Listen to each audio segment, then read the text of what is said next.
বাবা এই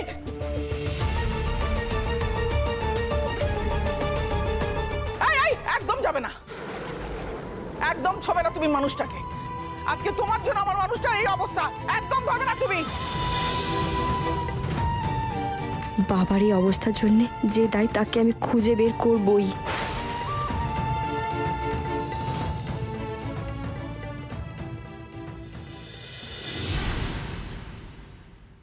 শুনলে তো কি বলে গেল, 20-25 জন ছেলে এখন ক্লাব থেকে আসবে মাংস খেতে, কত খরচা বলো তো? সেটাই তো ভাবছি, মানে 1 কিলোয় ওই 3 জন মতন খাবে। ও বাবা, 8-9 কিলো মাংস লাগবে। 1 কিলো মাংসের দামই তো 900 টাকা। কি কপাল দেখো, বলা নেই কওয়া নেই, এত বড় দুর্ঘটনা। যা ছিল সব পুড়ে গেল, টাকা পয়সা। যদি কিছু জিনিস বাঁচতো সেটা নিয়ে আবার চেষ্টা করতাম একটু ঘুরে দাঁড়ানোর। মহাজনরাও টাকা পায়। গোটা বাড়িটাই তো চলে দোকানের ওপর, কি যে হবে। আমি যে ইকোনমিক্যালি সাপোর্ট দেব সেই অবস্থাতেও নেই। না আমি বলছি বদ্দি, সেটা হবে না। মানে শুধু তো মাংস ভাত খাওয়ালে হবে না, তার সঙ্গে একটা ডাল ভাজা লাগবে। হ্যাঁ, যে কজন ছেলেপুলে আছে বললো, তাতে আমি বলছি শোনো 12-13 হাজার টাকা খরচা হবেই, তার কমে তো হবে না। কিন্তু এই মুহূর্তে সেটা কি করে সম্ভব বলো? হ্যাঁ না না, হবে না, হবে না, কিছুতেই না। কাব্য বাবু, আমাকে 500 টাকা দিন না। তোমার কোনো লজ্জা নেই? হ্যাঁ, এরকম দুঃসময় তুমি আমার ছেলের কাছে হাত পেতে 500 টাকা চাইছো, লজ্জা করছে না তোমার? কাকিমা, কিছু চিন্তা করবেন না, মাত্র 500 টাকাই তো। দেখুন না, আমি 500 টাকার মধ্যে কিরকম সবার জন্য খাবার ব্যবস্থা করি। 500 টাকায় তুমি সবার খাবার ব্যবস্থা কি করে করবে? না মানে মাংসর দামই তো 900 টাকা কিলো, তা 500 টাকার মধ্যে এত লোকের খাওয়া মানে। আমি একবার যাই, তারপরে এসে তোমাকে সবটা বলছি। তুহিনা, কাব্য বাবু টাকাটা দিন না। আরে কি হলো, দিন।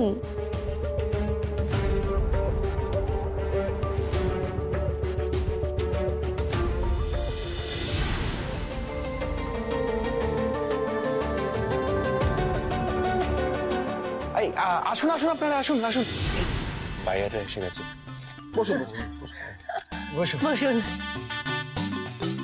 আপনারা এখানে এক ছাদের তলায় সমস্ত কিছু পাবেন, আপনারা যা যা চাইছেন সবটা পাবেন।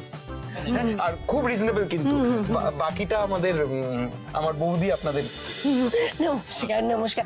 আমি কিন্তু প্রথমেই যে শাড়িটা বলবো যে এইটা কিন্তু হাতছাড়া করবেনই না, সবাইকে কিন্তু বলি না। হ্যাঁ দেখুন আপনি একবার শাড়িটা।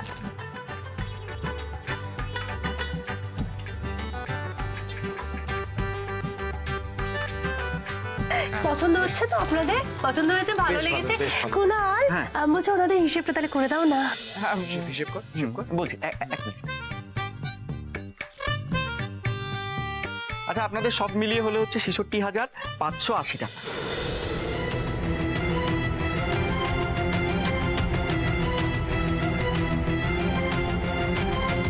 আচ্ছা আচ্ছা, ঠিক আছে ঠিক আছে, একটু দাঁড়ান না। বলছি কি, আচ্ছা আপনারা এক কাজ করুন, সব মিলিয়ে আপনারা দেবেন 66,550 টাকা। ব্যাস, ডিল ফাইনাল। আর কমাতে পারবো না। দামটা একটু বেশি লাগছে, কিন্তু আপনাদের কোয়ালিটি কিন্তু খুব ভালো। হ্যাঁ, তাহলে বললাম আমাদের দামটা গায়ে লাগলো না। না, টাকাটা দিয়ে দাও।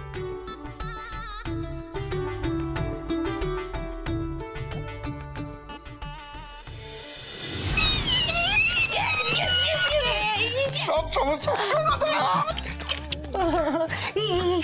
একটা কাজ করো তো, তোর ফোনটা বার কর, তাড়াতাড়ি ফোনটা বের কর। কি করবে? আরে বসো না, লাইভ করবো লাইভ করবো লাইভ করবো। এবার ঠিক লাগছে? খুব সুন্দর লাগছে। বসো। লাইভে কি আমি থাকবো? না থাকো না। রেডি, স্টার্ট করেছো? ঠিক আছে তো, ঠিক লাগছে। নমস্কার, চলে এসেছি অনেক শাড়ি নিয়ে আপনাদের সামনে। যে শাড়িগুলো দেখলে আপনারা নিজেরা আর ঠিক থাকতে পারবেন না, সঙ্গে সঙ্গে বুকিং করে নেবেন। অনেক শাড়ি আছে এখানে, আমি এক এক করে সব শাড়ি দেখাবো। কিন্তু প্রথমেই আমি যে শাড়িটা দিয়ে শুরু করব সেটা হচ্ছে, কি ভালো লাগছে তো? এবার দেখুন আপনারা সবাই, এরকম ডিজাইন কিন্তু আর কোথাও পাবে না। হ্যাঁ, যে নেবে তারই হয়ে থাকবে এক্সক্লুসিভলি। আর দাম দাম একদম রিজনেবল, মাত্র 55,589 টাকা। জল খাবে?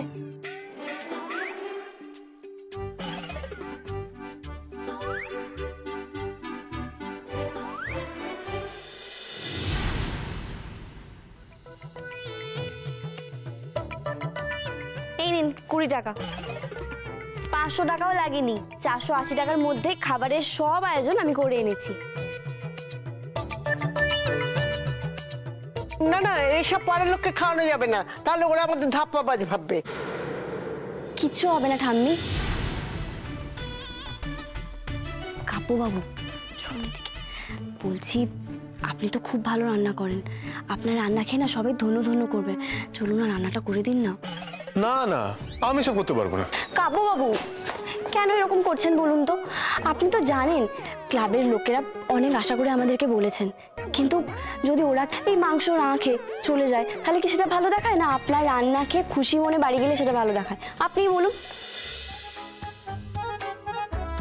এরকম আর জেদ করবেন না, চলুন না রান্নাটা করবেন। চলুন তো, চলুন। আর কোনো কথা নেই, চলুন চলুন চলুন।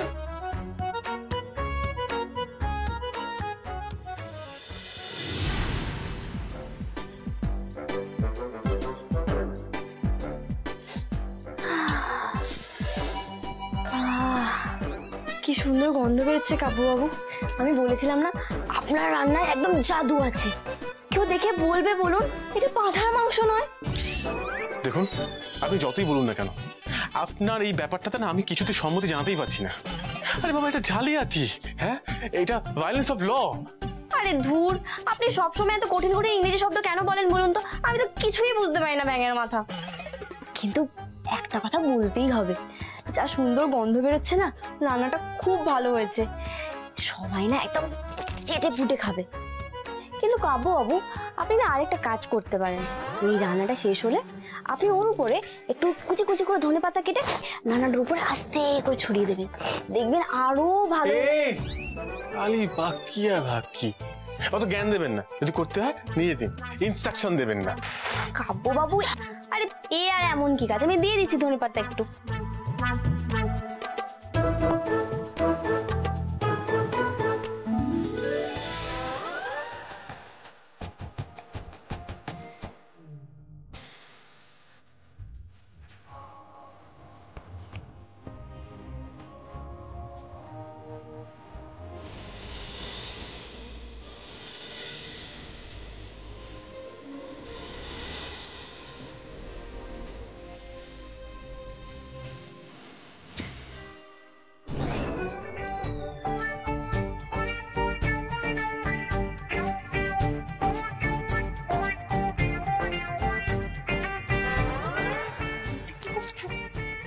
তুমি আমার কোলে এই চলো প্লিজ। বাইরে খাবার ছেলেটা ভুট করছে, এখানে খাবার হচ্ছে কিনা না দেখে চুপ করবো?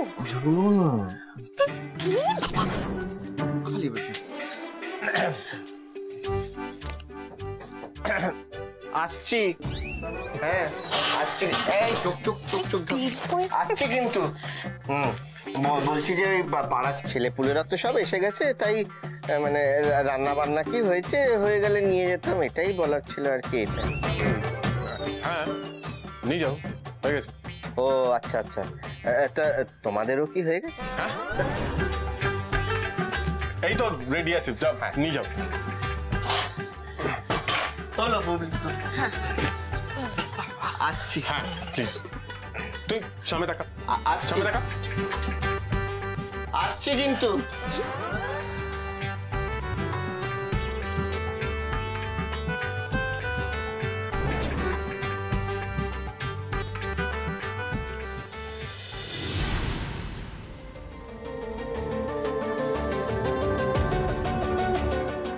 বৌদি, আর ডাল দিতে হবে না, এরপর তো পেটে মাংস খাওয়ার জন্য জায়গাই থাকবে না।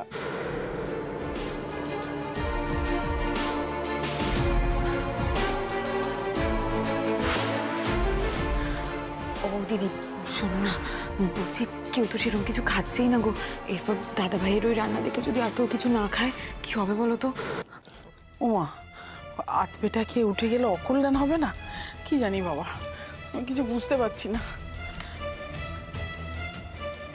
কাকিমা, সবাই তো কি সুন্দর খেতে বসেছে, আমি এক্ষুনি মাংস নিয়ে আসছি, আপনি কিছু চিন্তা করবেন না।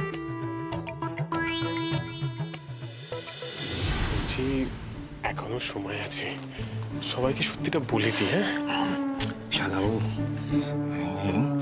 সারা গায়ে না সিধেল চোরদের মতন তেল মেখে এসছি, হ্যাঁ, যাতে কেউ এরকম করে ধরতে গেলে হাত স্লিপ করে আমি বেরিয়ে যাই। তুমিও কিন্তু ওই টেকনিকটা ইউজ করতে পারো, করে দেখো। মোহনদা, ও মোহনদা, এদিকে একটু ভাত দিয়ে যাও না গো, পেটে না জায়গা খালি করে রেখেছি, এবার কবজি ডুবিয়ে মটন খাবো।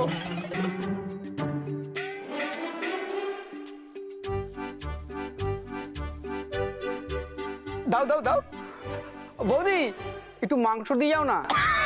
হ্যাঁ হ্যাঁ দিচ্ছি এক্ষুনি। হ্যাঁ এদিকে শুনুন না, বলছি এখন বলে দিই, যদি কিছু বলে আমি ক্ষমা চেয়ে নেবো। হ্যাঁ বাট বলে দিই সত্যিটা। আপনি দাঁড়ান তো, দাঁড়ান। কি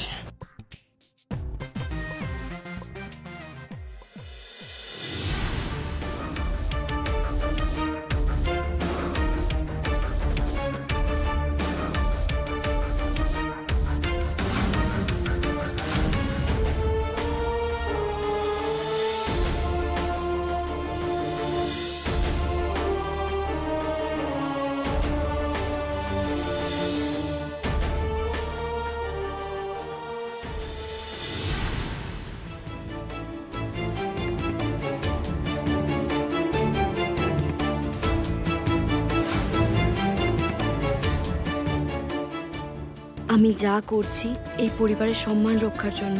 ঠাকুর তুমি সহায় থেকো।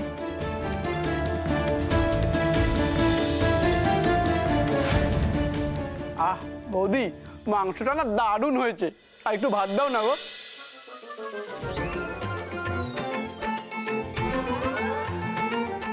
বেশিরভাগ জায়গাতে তো পাঠা হাড় দিয়ে ভরিয়ে দেয়, এখানে তো একদম সলিড পিস। আহ দারুণ দারুণ। এত সুস্বাদু খাবার খাওয়ালে এবারে কার্তিক হবেই হবে। বলছি আপনাদের সবাইকে একটা কথা বলি। কি, পরের বছর জোড়া কার্তিক ফেলতে হবে নাকি?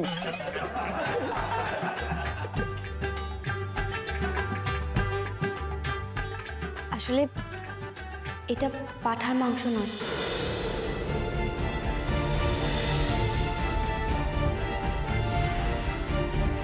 সোয়াবিন দিয়ে বানানো সোয়া চাপ।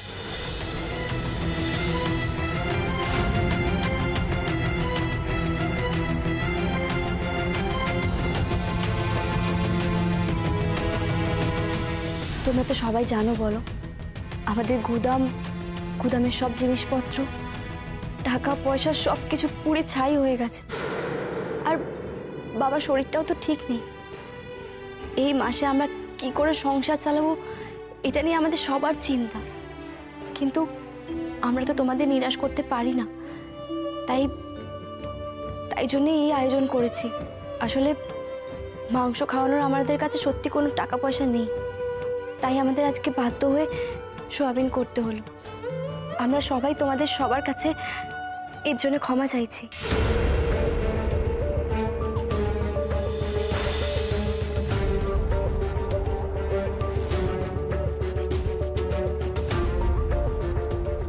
কিন্তু একটা কথা না মানতেই হবে, উকিল বাবুর হাতের রান্নায় সত্যি জাদু আছে। তোমাদেরকে না বললে তো তোমরা বুঝতেও পারতে না এটা পাঁঠার মাংস নয়। আহ, এত কথা বলো কেন তুমি, বলো তো? সব ব্যাপারে ফোপর দালালি না করলেই নয়। আচ্ছা বাবা, তুমি সবসময় কেন মেয়েটাকে এভাবে বলো দেখি? বাবা তোমরা কিছু মনে করো না, কেমন? আসলে আমাদের এখন যা পরিস্থিতি সেটার কথা মাথায় রেখেই দিতিমা মাংসের বদলে। ছি ছি জেঠু, তোমরা এভাবে কেন বলছো? আমরা যদি আগে থেকে তোমাদের এই বিপদের কথা জানতাম তাহলে আমরা কার্তিকই ফেলতাম না। কিন্তু যাই হোক, খাওয়াটা কিন্তু দারুণ হয়েছে। আচ্ছা বৌদির মাথায় এই আইডিয়াটা এলো কোথা থেকে বলো তো?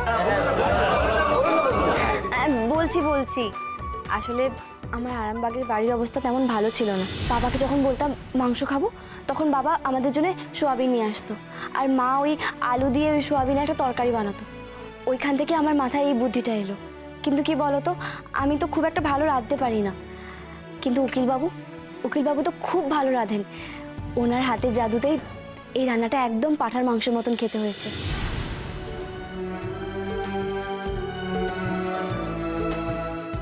আমার তো এখনো বিশ্বাসই হচ্ছে না যে পাঠার বদলে সোয়াবিন খেয়েছি। আসলে পাঠার যা দাম, কিনে খাওয়ার ক্ষমতা তো আমাদের নেই, তাই তোমাদের কাছে একটু আবদার করেছিলাম। তবে যাক, এখন আর কোনো চাপ নেই। এখন থেকে মাংসের বদলে এই রেসিপিটাই খাবো। রেসিপিটা বলো কিন্তু। আর কাব্য দাদা, তুমি যা রান্না করেছো না, একদম ফাটাফাটি। আহ,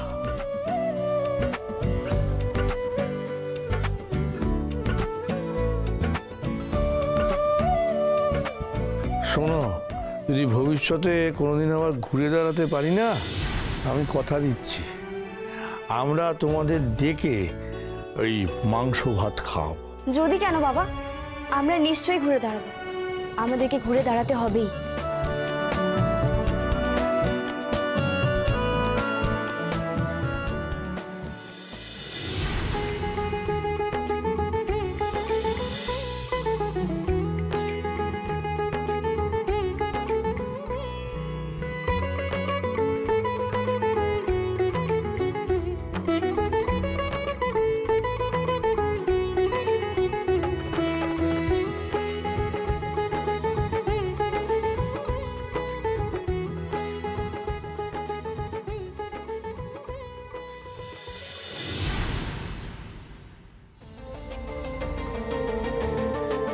কি গো, তুমি পুজো ছেড়ে উঠে চলে এলে যে?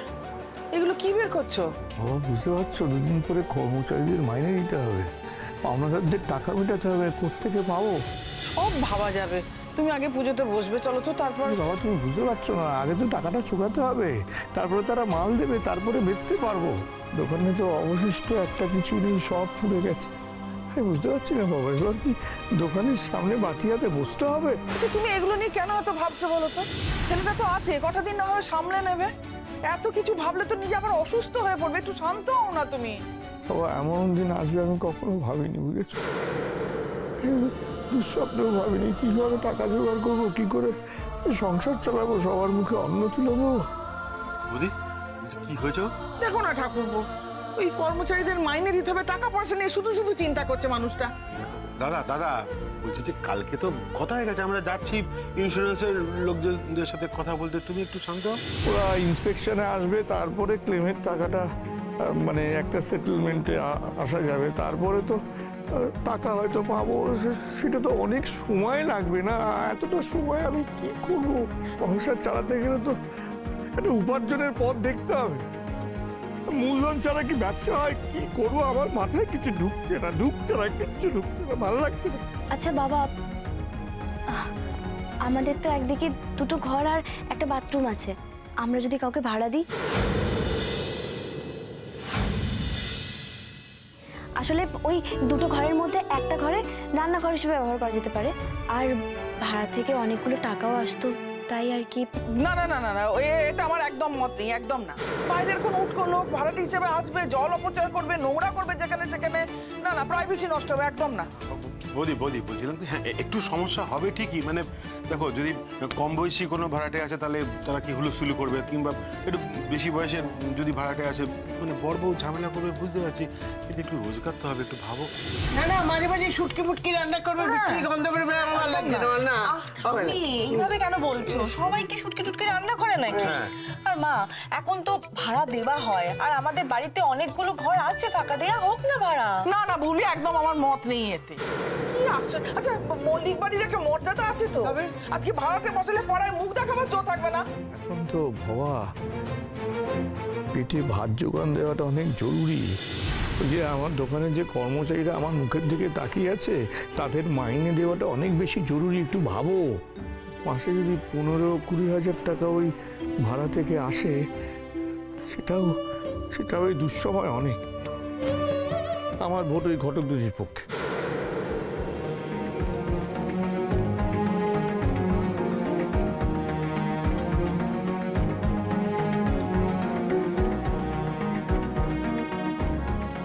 এক দুই তিন চার পাঁচ ছয়। বলছি ঘটক দিদি বিপুল বলে জয়ী হলেন, তাই আমরা তার আইডিটা নিলাম, আমরা বাড়ি ভাড়া দিচ্ছি।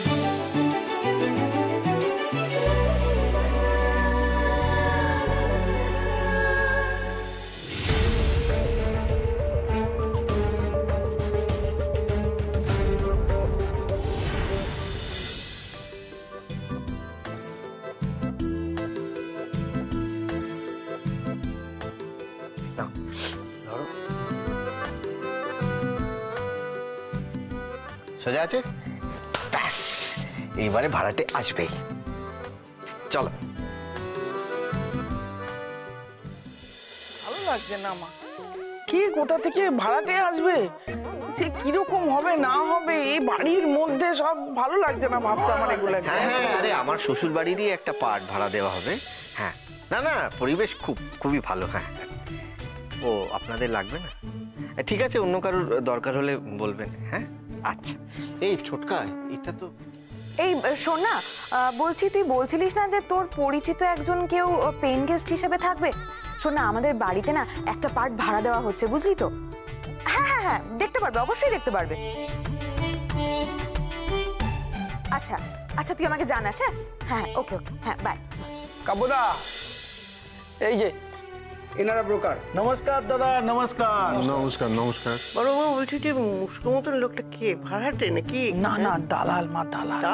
দালাল? একবার দেখিয়ে দিন বাড়ির কোন দিকটা ভাড়া দেবেন। আরে ওসব কিচ্ছু লাগবে না, আমি থাকতে সব কিচ্ছু লাগবে না। এত সুন্দর পরিবেশ আছে, এত বড় প্রপার্টি, এত ভালো পাড়া, ভাড়া পেতে কোনো অসুবিধা হবে না।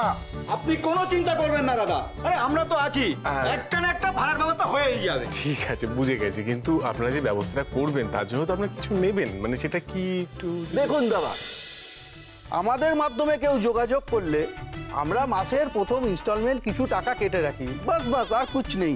ও আচ্ছা আচ্ছা। কাপদা, চাপ নিও না, বিশ্বস্ত লোক আছে, সব ব্যবস্থা হয়ে যাবে। হ্যাঁ, চাপ নেবে না কি? চাপ নেবে না কি? ভাড়াটা যদি বসে, তাকে যদি পরে আমাদের পছন্দ না হয়, তখন কি হবে? চাপ নেবে না। আমার কথা শোনো। কি?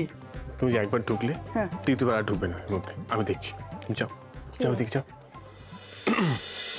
হ্যাঁ, বলছি সবটাই বুঝলাম, যা হবে সব কিন্তু কাগজপত্রে লিখে হবে, আর কিরকম ভাড়াটে দেখেই আমরা কিন্তু ভাড়া দেব, ঠিক আছে? নিশ্চয়ই। হ্যাঁ, তাহলে এখন আসুন। আচ্ছা দাদা, নমস্কার। ওকে ওকে, আসছি কাবুদা। তুই না। হ্যাঁ,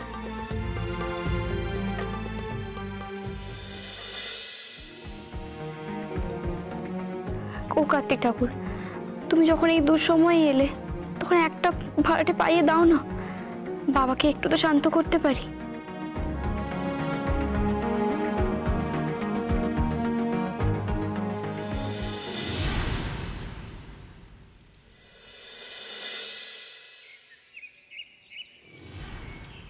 বলছি জামাই, বর্দা, মোহন আর আমি একটুখানি ইন্স্যুরেন্সের অফিসে যাচ্ছি। হ্যাঁ, বলছিলাম ইন দি মিন টাইম যদি কোনো ভাড়াটে আছে একটু দেখে নিও। হ্যাঁ হ্যাঁ, দেখে নাও। আরে বাবা, দেখে নেবে, দেরি হয়ে যাচ্ছে, চল দেখি। হ্যাঁ, আমি তাই বলছিলাম, দেরি হয়ে যাচ্ছে। আবার কি হচ্ছে? ঘরগুলো কিন্তু ভালো করে দেখিও। হ্যাঁ, আর অ্যাডভান্সের কথা মনে করে বলো। হ্যাঁ হ্যাঁ, আরে একদম ভেবো না, আমি আছি, দরকার হলে ফোন করে নেবো। দেরি হয়ে যাচ্ছে, এগো তোমরা। ওই যাও বাবা। আরে বাবা, কাবুবাবু আসছে, তোমাদেরকে এগোতে বললো। ও আচ্ছা, ঠিক আছে ঠিক আছে, বলছি চলো, বোম্বাকে বলো যে আমরা গাড়িতে ওয়েট করছি। তাড়াতাড়ি তাড়াতাড়ি যেন আসে। চল চল চল চল। হ্যাঁ চল, এই অ্যাডভান্সের কথা মনে করে। হ্যাঁ হ্যাঁ, দুঃখা দুঃখা ঠাকুর, সবকিছু ঠিক করো। চলো, বলছি চলো চলো চলো। তুই তবু একবার ভালো করে আর চলে আস।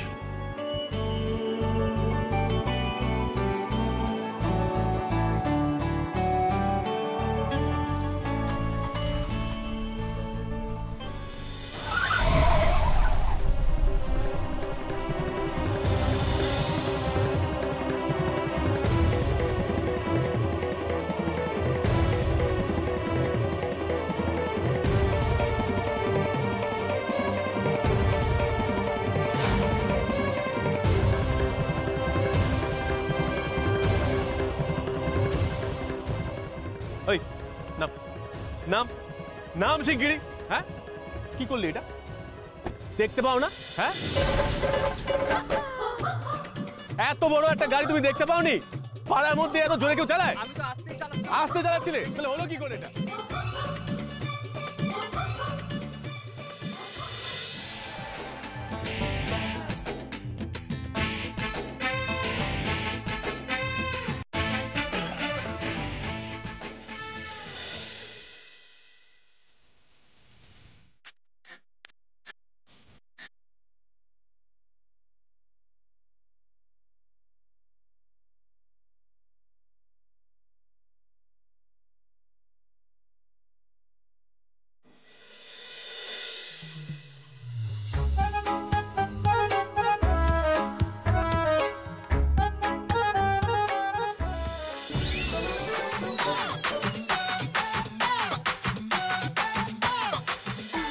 যে গাড়ি আগে থাকবে সেই গাড়ি কিন্তু দোষী।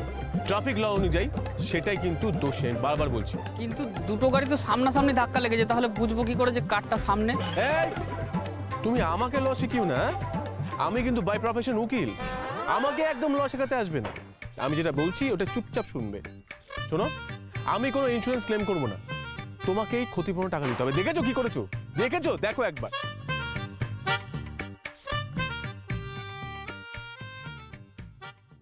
তুমি টাকা দেবে, তারপর এখান থেকে ছাড়বে।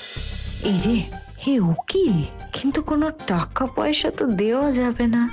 রূপের ঝড়ে মাথা ঘোরাতে হবে আইলা।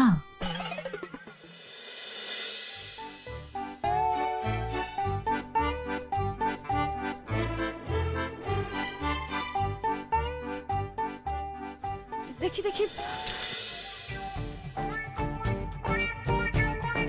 ইস অনেকটা ক্ষতি হয়ে গেল না গাড়ির।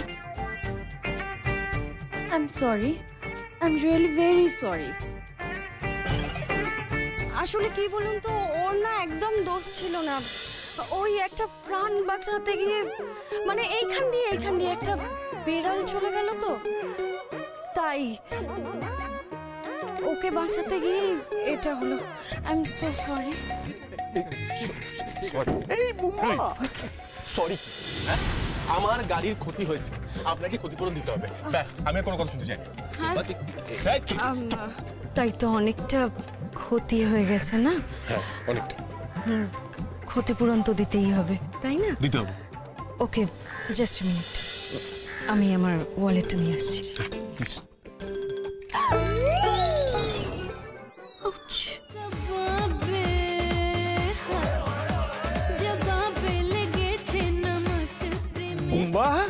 এই ইন্স্যুরেন্সের ব্যাপারটা ঝুলে গেছে। এই তো দাঁড়িয়ে পড়েছে।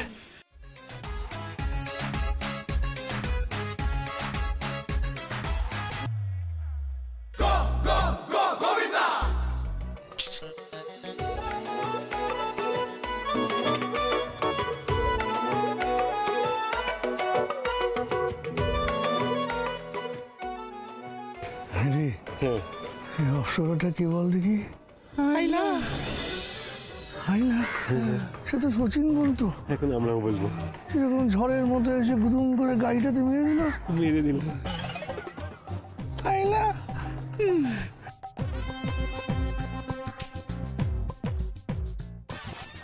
সরি।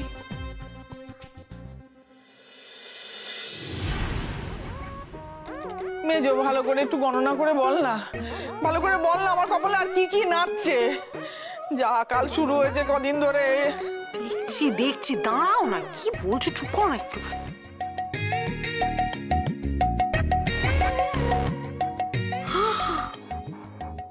পুড়লো রে। ওমা, আবার কি পুড়বে? গুদাম তো পুড়ে ছাই হয়ে গেছে, আর কি পোড়ার বাকি রয়েছে? প্রতিপদি আমি দোকানের কথা বলছি না, কপাল কপাল পুড়েছে বর্তি, কপাল পুড়েছে। বদি, আজ তোমার স্বামীর পদস্খলনের যোগ আছে। মানে ওই ওই ওই আর কি, বড় নারীর দিকে একটা আকর্ষণের ব্যাপার এখানে দেখা যাচ্ছে, জানো তো?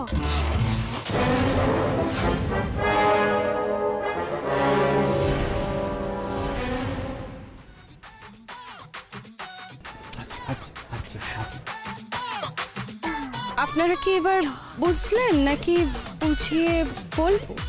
না ঠিক আছে ম্যাডাম, আমরা সব বুঝে গেছি। আসলে এইটা কোনো অ্যাক্সিডেন্টই নয় ম্যাডাম আলিয়া ভট্ট দেবী। এটা তো মানে দেবী দেবী বলে কথাই বলতে জানে না, দেবী দেবী। এক্সকিউজ মি, মানে আমি বলছিলাম আপনার কোথাও লাগেনি তো, মানে হাতে পায়ে কোমরে? কোমর আপনার তো আবার কোমরেরই কাজ, তাই না? মানে কি বলছিস তুই? বর্দা তুমি জানো না, উনি দারুণ ডান্সার। ওই দিনকে নেচে তো মাথাটা পুরো মানে পুরো ঘুরিয়ে দিয়েছিল। অবজেকশন। দেখুন, আপনি যেটা বলছেন না, ভুল কথা বলছেন। আমি নিজে চোখে দেখেছি, কোনো বিড়াল টিড়াল ক্রস করেনি। আপনার ড্রাইভার ওর ভুলের জন্য আমার গাড়িটা অ্যাক্সিডেন্ট হয়েছে, বুঝতে পেরেছেন? তাই ওনাকে ক্ষতিপূরণ দিতেই হবে। হ্যাঁ ঠিকই বুম্বাতে ঠিক বলেছিস দাদা। এই এত বড় একটা অ্যাক্সিডেন্ট, গাড়ি এত বড় একটা ক্ষতি হয়ে গেল, না ক্ষতিপূরণ তো দিতেই হবে। এই বুড়োকে বাগে আনতে হবে, না হলে আইলা তোর পকেট খুসবে। ঈশ্বর, হে রাধা মাধব, এইটাই কি শোনার বাকি ছিল ঠাকুর? ঠাকুর বদ্দি, আমি তোমায় বলছি দুর্বল হলে চলবে না। তোমাকে না 12-13টা গিট দিয়ে বদ্দাকে কি করে তুমি শাড়ির সঙ্গে বেঁধে রাখবে সেই উপায় আমি তোমায় বলছি। শোনো,